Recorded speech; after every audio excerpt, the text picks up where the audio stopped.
Mr. Speaker, it was recently revealed that 500 million Yahoo email accounts were hacked in 2014, making it the largest data breach in U.S. history. Even more troubling is the fact that the perpetrators have been reported to be state-sponsored actors, with China and Russia among the likely suspects. Yet, in the face of such vulnerabilities, President Obama wants to give the Chinese and Russian governments more control over how the Internet operates. The President has even promised to shut down the federal government budget so that he can meet his goal of giving away a portion of America's control over the Internet to these foreign governments by October 1st, 2016. Rushing headlong to meet an arbitrary date to hand over our Internet control is incredibly foolish. In fact, it is stupid. No one rewards a criminal for their criminal acts, but that is exactly what the President's policy does. Sadly, it is yet another example of how this administration has sacrificed U.S. leadership and values across the world to advance a reckless agenda. The policies from this administration have only led to America losing standing and influence across the globe on a wide range of fronts, and it must end.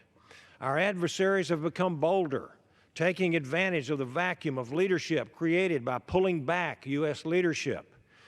The forces of extremism, violence, totalitarianism, and criminal enterprises have filled the void, and the American people are suffering as a result. The disastrous nuclear deal with Iran is a very good example. It has not only failed to curtail the Iranian regime's plans to develop nuclear weapons, it has also resulted in a ransom payment of $1.7 billion for 4 Americans who are being held illegally by Iran. This display of weakness has only emboldened the largest state sponsor of international terrorism. It has provided Iran with over $1 billion to fund terrorism, enhance its illegal ballistic missile development programs, and ramp up its aggression against U.S. military forces. President Reagan warned us, weakness, after all, is a temptation. It tempts the pugnacious to assert themselves. But strength is a declaration that cannot be misunderstood. Strength is a condition that declares actions have consequences. Strength is a prudent warning to the belligerent that aggression need not go unanswered. Whenever this administration pulls back, the belligerent have happily stepped in to fill the void.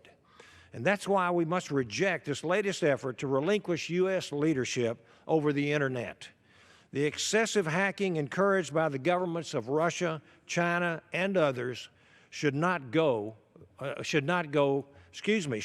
be rewarded. We must stand up to these dangerous actors and put the safety and security and interests of the United States first. Simply put, Russia and China cannot be trusted with a larger role in the operation of the Internet. We have a duty to block the President's foolish and reckless Internet giveaway before it goes into effect October the 1st, 2016. It will further cede more control to our adversaries and weaken America's influence on the international stage. Stopping this giveaway must be included in this year's spending bill. It's absolutely critical that Congress takes action. Thank you, Mr. Speaker, and I yield back the balance of my time.